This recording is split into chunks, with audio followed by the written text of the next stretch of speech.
Ingliz tilida 26 harf bor. Bulardan 20 sundosh, 6 sunli. Diqqat qilamiz.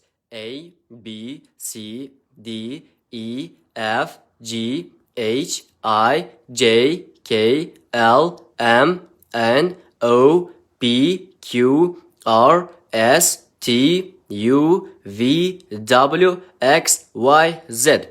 Endi bizda talaffuz ozgincha farq qiladigan, lekin o'qilishi pashti bir xil bo'lgan harflarimiz bor. Bular A harfi A deb o'qiladi, I harfi ham A deb o'qiladi. Buni farqi A harfini biz yo'g'onoq o'qiymiz. A.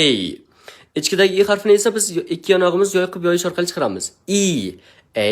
I. Keyingi esa bizda oddiy V va W harflarimiz bor. Oddiy V tepa tishimiz va pastki labimiz bir-biriga tegish orqali chiqadi. V. Va.